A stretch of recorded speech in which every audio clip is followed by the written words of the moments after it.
Bien, buen día nuevamente, pues compartiendo una palabra con cada uno y orando por cada uno para que podamos pues recibir. Espero que al igual que yo recibí, pues usted también pueda recibir de esta palabra que el Señor pues ha traído para este tiempo. Y vamos a hablar de un tema y es el siguiente: aprendamos sabiduría.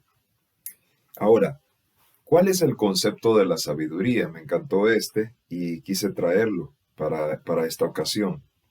Es una cualidad atribuida a quien posee una gran cantidad de conocimiento y se distingue por usarlos con prudencia y sensatez.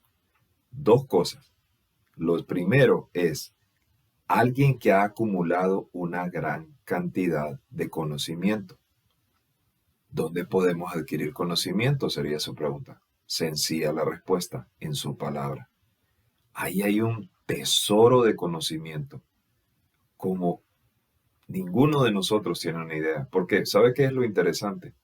Usted puede leer una palabra una vez, usted puede leer una palabra una segunda vez y va a tener una interpretación diferente. Cada vez que usted tenga un encuentro con esa palabra se va a ir abriendo, se va a ir abriendo y va a ir mostrando cosas que tal vez antes usted no había notado, que tal vez, perdón, no habíamos notado. Entonces, pero lo siguiente me llama la atención: se distingue por usarlos. Porque ¿de qué le sirve acumular una gran cantidad de conocimiento si esa cantidad de conocimiento que acumulemos no la vamos a utilizar? Sencillamente se está desperdiciando. Entonces, debe de haber un equilibrio entre lo que conozco y lo que aplico. Entonces, ¿dónde entra la sabiduría? En lo que conozco y en lo que aplico. La suma de esas dos cosas me llevan a la sabiduría. Entonces, la sabiduría se va desarrollando con el tiempo, con experiencias incluso que nosotros vamos teniendo propias y que vamos escuchando también de otros, que nos aprenden a conocer sabiduría. Pero ojo, cuando esa sabiduría es en Dios. Porque hay personas que pueden pensar que son sabias, pero la sabiduría va ligadamente directamente con Dios. Entonces, cuando tenemos a Dios, podemos hablar, y cuando le conocemos a Él, podemos hablar de que tenemos sabiduría. Mire lo que declara el libro de Eclesiastés, capítulo 9, versículos 13 al 18, pero quiero leerlo en la traducción del lenguaje actual, es decir, en sus siglas TLA. Dice lo siguiente: en este mundo vi algo de lo que también aprendí mucho. Dice en el versículo 14: había una ciudad muy pequeña. Por favor, vamos en los detalles. Una ciudad pequeña y con muy pocos habitantes, que fue atacada por un rey poderoso. Ese rey rodeó la ciudad con sus máquinas de guerra y se preparó para conquistarla. Nuevamente reparo lo siguiente que hemos leído del versículo: una ciudad pequeña y con pocos habitantes, pero un rey poderoso, es decir, que llegó para mostrar todo su poderío, y no solamente su poderío, sus máquinas de guerra. ¿Quién iría a pelear una guerra en la cual prácticamente sabe que si es un lugar pequeño y con pocos habitantes, las posibilidades de ganar son enormes? Pero este rey empleó todo su poderío, incluso máquinas de guerra, para ir a invadir a alguien que ya estaba vencido. Mire, versículo 15: en esa ciudad vivía un hombre muy sabio que con su prudencia pudo haber salvado a la ciudad, pero como era pobre, nadie se acordó de él. Imagínense en un lugar. ¿Cuáles eran las posibilidades de vencer de esa ciudad pequeña y de pocos habitantes a ese rey poderoso que llegaba con sus máquinas de guerra? Llamémosle tanques, llamémosle todo lo, bueno, todos conocemos lo que pueden representar esas máquinas de guerra. ¿Cómo podían vencerlo? Con sabiduría. Pero había algo. esa sabiduría se escondía en un hombre de apariencia pobre. Y le digo apariencia porque una persona sabia, a pesar de que su apariencia sea una, lo que se guarda dentro de él, eso es un especial tesoro. Así que en su interior ese hombre era grandemente rico. Entonces, notemos algo. ¿Cómo vino nuestro Señor Jesús? ¿En una apariencia pobre o en una apariencia rica? Nuestro Señor se guardó, se escondió, se escudó detrás de ¿qué? De un traje de carpintero. Y carpintero en aquel tiempo de Jesús era sinónimo de pobre. Mas sin embargo sabemos que eso no caracterizó a nuestro Señor. Sí ocupaba una profesión que era, por decirlo así, en aquel momento una profesión que tal vez algunos podían calificar que por su aspecto podía ser de escasos recursos. Mas, sin embargo, Jesús no trabajó con escasos recursos. Entonces, mire lo que dice el versículo 16. Aunque la gente se fije más en la pobreza del sabio que en la sabiduría de sus palabras, yo sigo pensando que más vale maña que fuerza. Aquí está hablando Salomón, quien escribe este libro. Pero note esto lo que está diciendo. Lo grandioso no es la fuerza. Y me gusta esta palabra. Más vale la maña. Entonces, creo que en videos anteriores lo había puesto el ejemplo. Si no lo había puesto, pues lo menciono por primera vez. Y si no, se lo comparto una segunda.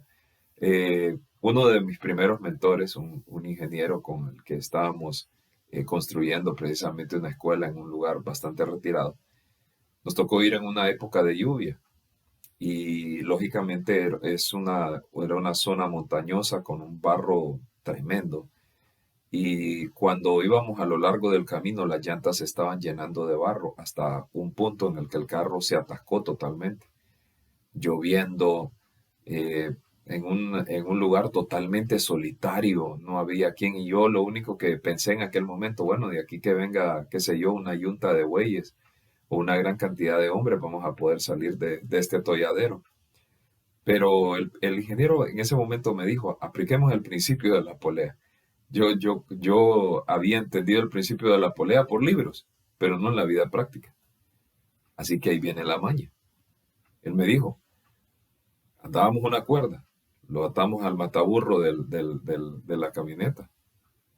Me dice, jala con fuerza, pero rodéalo a través del árbol. Mi sorpresa fue que con mi fuerza natural, al momento de jalar, aquel carro salió del atolladero. Maña, no fuerza. Yo no tenía la fuerza para poder sacar ese carro, pero sí había un recurso, la maña. ¿Y de dónde vino esa maña? Pues de la sabiduría que en aquel momento el Señor había puesto en la inteligencia de este ingeniero. Entonces, qué interesante es cuando nosotros aprendemos a escuchar, porque mire, a mí en el momento que me dijo eso, dije yo, esto es una locura, lo descarté, mas sin embargo, de ahí aprendí una lección, y una lección que le puedo compartir el día de hoy. Es decir, observemos esos pequeños detalles, escuchemos a las personas. Y aunque sean personas mayores y de repente usted diga, ¿qué puede saber esta persona? Escúchela con atención, escuchémosla con atención. Porque muchas veces, tendemos a criticar, a juzgar antes de. Entonces, qué bonito es cuando nosotros aprendemos a ver de forma diferente. Versículo 17. Pues se oyen mejor las suaves palabras de los sabios que los gritos del más grande de los tontos. El grito más grande de los tontos.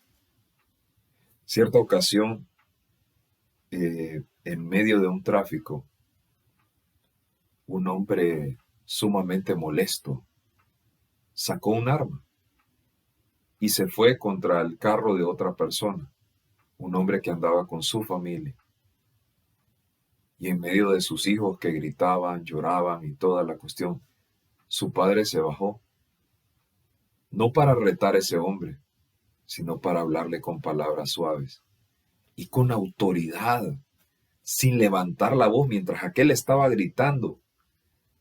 Aquel con autoridad, pero con palabra controlada, sin caer en la exaltación del otro, sino por el contrario, con palabras suaves, pero muy contundentes. Le dijo a aquel hombre, lo primero que le dijo, amigo, yo no lo estoy apuntando con un arma y no tengo ningún arma. Pero sabe, y empezó a hablar aquel hombre con aquella tranquilidad y con aquella paz. ¿Y sabe qué? El que tenía el arma, el que tenía todo el poder para solo jalar el gatillo y matar a ese hombre con su familia de testigos, empezó a temblar. Y sabe, ese hombre no hallaba dónde meter el arma. Se sentía tan apenado. Aquellas palabras de aquel hombre lo habían tocado tanto y se sintió confrontado. Y sabe, después ese hombre, temblando, guardó su arma y no paró de disculparse. No paró de disculparse. Apartó su carro y seguía disculpándose. Y aquel hombre de familia se subió nuevamente en su carro y se fue tranquilo. Se bajó tranquilo y subió tranquilo. Y lo que hizo fue ser sabio.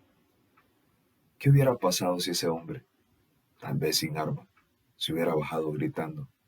Lo más seguro es que hubiera acelerado el proceso para que aquel que con gritos había salido de su carro y con un arma disparara contra él. Pero fue sabio. Entonces, ¿qué en realidad lo que nosotros tenemos que aprender? Mire lo que declara el versículo 18. En realidad, puede más la sabiduría que las armas de guerra. Aunque un solo error puede causar mucho daño. Y aquí, en este último versículo, sí quiero volver a la versión, a la Reina Valera 1960, que es la que todos tenemos. Dice lo siguiente, en Eclesiastés, en el capítulo 9, versículo 18, declara lo siguiente: mejor es la sabiduría que las armas de guerra. Y aquí es la diferencia. Pero un pecador destruye mucho bien. Note esto, el pecado destruye. El que pecado tiene la capacidad de aquello que tal vez costó ser construido, el pecado lo destruye. ¿Qué es más fácil? ¿Construir o destruir? Destruir es sencillo. Construir es lo complejo.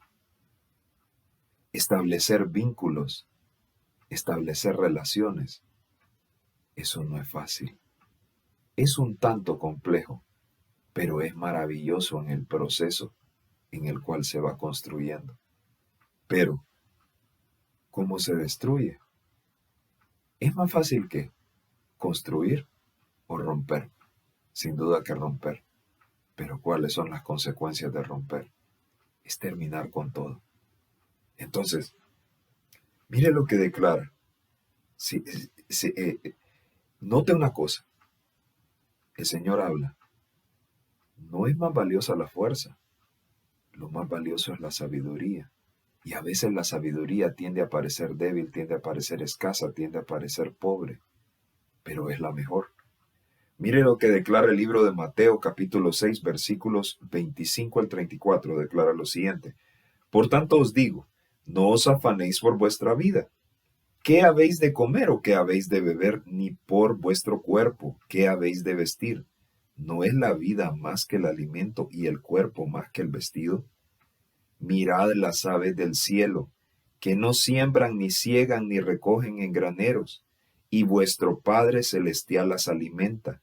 ¿No valéis vosotros mucho más que ellas? Note algo. Está comparando con un animal que aparenta ser débil. Pero ¿qué es lo maravilloso que dice? Que el Señor las alimenta. Versículo 27.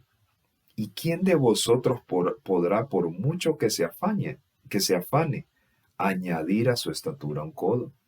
Hay cosas a veces por las cuales nos afanamos, que sencillamente esas cosas resultan ser un tanto imposibles. Bueno, le recuerdo lo que dice la palabra en Lucas 1:37. Para Dios no hay nada imposible. Cuando nosotros vemos algo que parece difícil, cuando nosotros vemos algo que parece imposible, debemos de recordar algo. El Señor está en control. Y si el Señor está en control, entonces eso nos permite poder accesar a eso que tal vez nosotros consideramos que era en suma difícil. Entonces mire lo que declara el versículo 28, declara lo siguiente.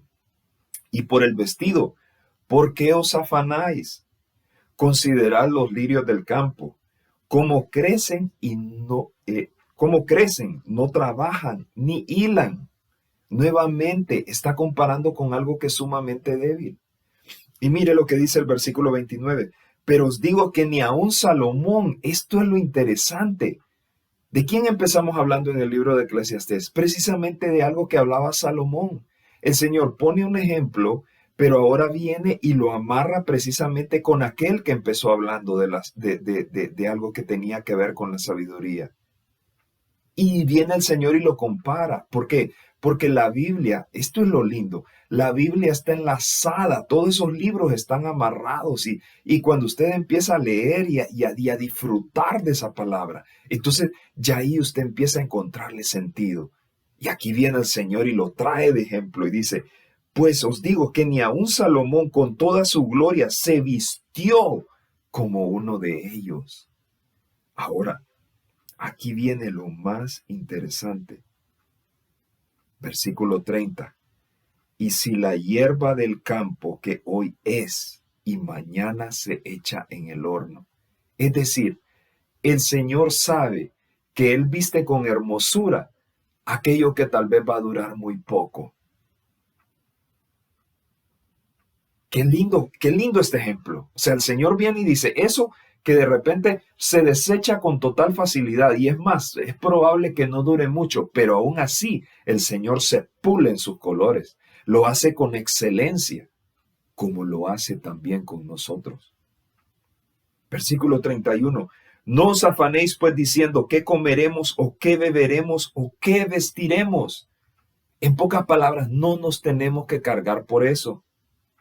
O sea, en pocas palabras, véalo desde este punto de vista. No es algo incluso por lo cual debemos de orar, sino que sencillamente entender que ya lo tenemos. Ahora, para llegar a ese punto, ¿sabe qué tenemos que tener? Fe. Fe que no va a faltar la provisión.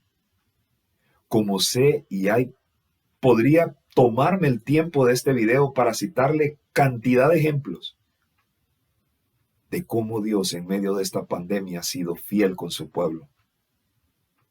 Y si tal vez usted ha estado pasando por una situación difícil, yo lo quiero invitar hoy. Tal vez no ha visto al ángulo correcto. Tal vez no ha mirado arriba y ha puesto su esperanza en Él. Le aseguro algo. Dios está por sorprenderle y por traer algo, una provisión, una puerta que se va a abrir, algo maravilloso que Dios va a hacer. Entonces, si observamos la sabiduría que nos rodea, nos vamos a dar cuenta que está por todas partes. ¿Sabe por qué? Porque está en los pequeños detalles. Está en las cosas que incluso nosotros hemos ignorado antes y han estado ahí. Han estado en ese consejo que tal vez ha llegado, pero que usted ha desechado porque sencillamente pensó que no iba a ser sabio. Ha estado ahí. Ha estado en esos detalles que no hemos observado. Debemos de ser más observadores y poder notar todo lo que el Señor empieza a hacer. La verdadera oración empieza donde el afán termina. ¿Sí? Cuando ahí es donde verdaderamente la oración arranca. Mire lo que declara el libro de Segunda de Crónicas, capítulo 1, versículo 6. Dice, subió pues Salomón, el que habíamos estado hablando en el ejemplo, allá delante de Jehová al altar de bronce que estaba en el tabernáculo de reunión y ofreció sobre él 1000 holocaustos. Versículo 7. Y aquella noche apareció Dios a Salomón y le dijo, pídeme lo que quieras que yo te dé. Y versículo 8. Y Salomón dijo a Dios, tú has tenido con David mi padre gran misericordia, y a mí me has puesto por rey en lugar suyo. Note lo siguiente. Tú has tenido de David, mi padre, gran misericordia. ¿Sabe por qué de repente Salomón hace esta alusión? Porque probablemente estaba consciente de la gran cantidad de errores que David había cometido, más aún así, su reino se había mantenido. Versículo 9. Confírmese pues ahora, oh Jehová, Dios, tu palabra dada a David mi padre, porque tú me has puesto por rey sobre un pueblo numeroso como el polvo de la tierra. Versículo 10. Dame ahora sabiduría y ciencia para presentarme delante de este pueblo, porque ¿quién podrá gobernar a tu pueblo tan grande? Note algo. Lo que Salomón le está pidiendo a Dios no tiene que ver con él, tiene que ver con que va a gobernar, no al pueblo de él, a tu pueblo. Esto es lo impresionante. Versículo 11. Y dijo Dios a Salomón, por cuanto hubo en tu corazón y no me pediste riqueza, bienes o gloria, ni la vida de los que te quieren mal, ni pediste muchos días, sino que me has pedido para ti sabiduría y ciencia para gobernar a mi pueblo. Dios está hablando, sobre el cual te he puesto por rey.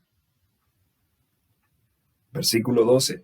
Sabiduría y ciencia te son dadas, y también te daré riquezas, bienes y gloria, como nunca tuvieron los reyes que han sido antes de ti, ni tendrán los que vengan después de ti.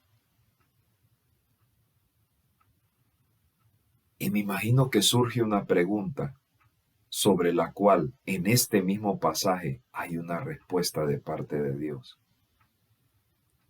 ¿Por qué se derrumbó Salomón? Y la respuesta la tenemos aquí mismo en su palabra, Eclesiastés 9:18. Mejor es la sabiduría que las armas de guerra, sí, pero un pecador destruye mucho bien. ¿Qué fue lo que destruyó todo lo que el Señor, esa sabiduría que el Señor le había dado a Salomón? Una sola palabra: el pecado. Porque es más fácil destruir que construir.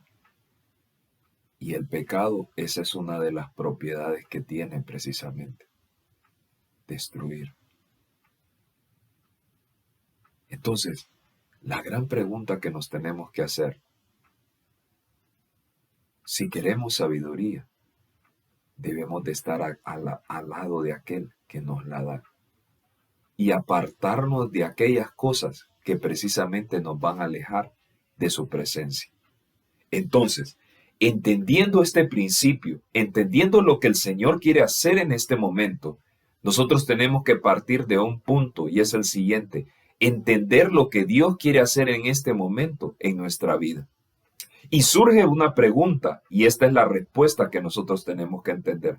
Entonces, ¿qué es lo que nosotros tenemos que hacer para poder obtener aquello que el Señor quiere para nosotros? Y la respuesta está muy sencilla, y lo obtenemos en el libro de Mateo, capítulo 6, versículo 33, que dice lo siguiente: mas buscad primeramente el reino de Dios y su justicia, y todo lo demás será añadido. Entonces, la gran pregunta que yo le quiero hacer a usted en este momento es: ¿hemos tomado la decisión sabia? O lo más importante, ¿estamos a la par de aquel que la da? Porque Salomón tomó una decisión, recibió lo que tenía que recibir, pero sin duda, y le puedo decir y afirmar con fundamento, se apartó de aquel que se le había dado. Porque la esencia que nosotros tenemos que rescatar aquí es la siguiente: la sabiduría va enlazada directamente con la relación que tenemos con aquel que nos la da. Entonces, la gran pregunta que yo le quiero hacer en este momento: ¿está usted a la par de aquel que da la sabiduría? ¿Está usted a la par de aquel que sabe darnos aquello que solamente Él puede brindarnos?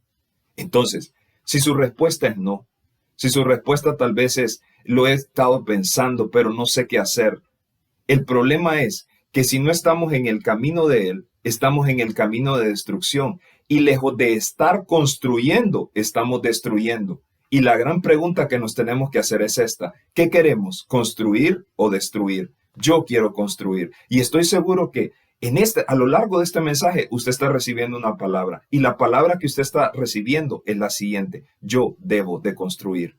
Y el principio de la construcción está en el cimiento. ¿Y el cimiento cuál es? El cimiento es acercarnos a Él. El cimiento es buscarlo a Él. El cimiento es acercarnos y decirle: Señor, yo te necesito.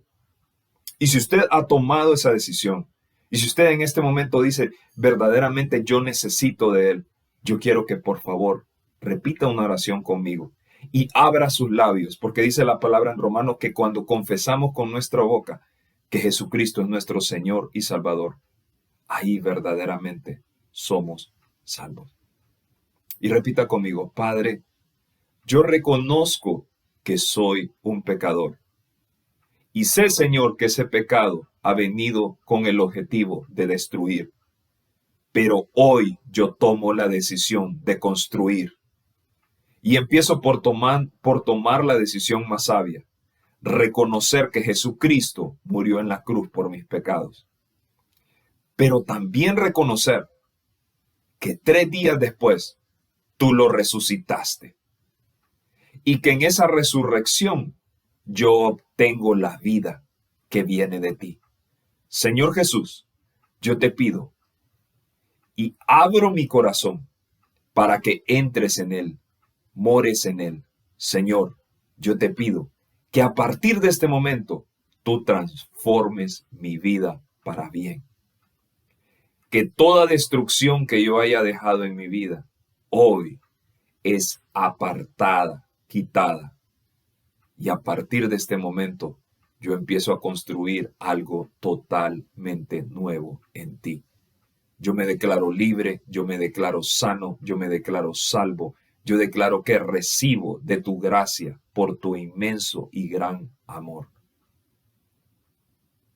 Y sé, Señor, que como lo declara tu palabra, tú me inscribes en el libro de las memorias y mi nombre ya está escrito en los cielos. Amén. Y si usted ha hecho esta sencilla oración, por favor le pido algo. Al pie de este video hay una dirección de correo. Por favor, escríbanos. Queremos saber que usted ha hecho esta oración. Queremos saber que el Señor ha hablado a su vida.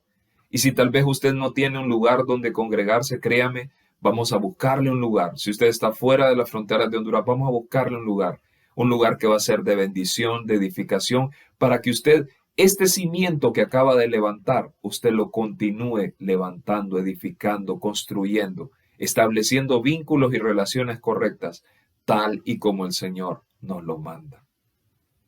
Así que yo lo quiero invitar, ahí donde usted está, usted que ha hecho esta oración, familia, quiero que oremos en este tiempo. Padre Celestial, te damos gracias, Señor, por tu palabra. Padre, sabemos y reconocemos, Señor, que hay muchas cosas en las cuales tal vez antes, Señor, no habíamos observado, ni habíamos tomado el tiempo, Señor, para de ellas adquirir sabiduría.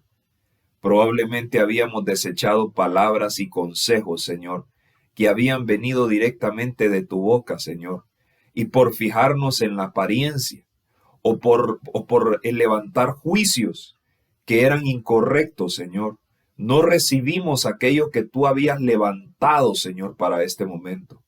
Pero hoy, con humildad, arrepentidos, Señor, venimos, Señor, para pedirte nuevamente, Señor, que tú traigas sobre nosotros sabiduría y que sobre nosotros tú levantes, Señor, una obra nueva y diferente. Gracias te damos, Señor, por todo lo que tú estás haciendo, Señor, porque nos estás llevando de la mano, Señor, para poder conocerte cada día más, Señor, y recibir lo maravilloso que tú tienes para cada uno de nosotros, Señor. Padre, te damos gracias, Señor, y declaramos que a partir de este tiempo construimos, Señor, algo nuevo en ti. Lo declaramos y lo creemos por la fe en el nombre que sobre todo nombre, en el nombre poderoso de Cristo Jesús. Amén y amén. Así que ahí donde está, le bendecimos. Declaramos que la palabra del Señor llega hasta su casa y no solamente llega como una visitación, llega para permanecer. Así que un fuerte abrazo para cada uno, para aquellos que están dentro de las fronteras de Honduras y para aquellos que están fuera de nuestras fronteras, para esos amigos, para todos y cada uno. Un fuerte abrazo y nos vemos en la próxima. Bendiciones.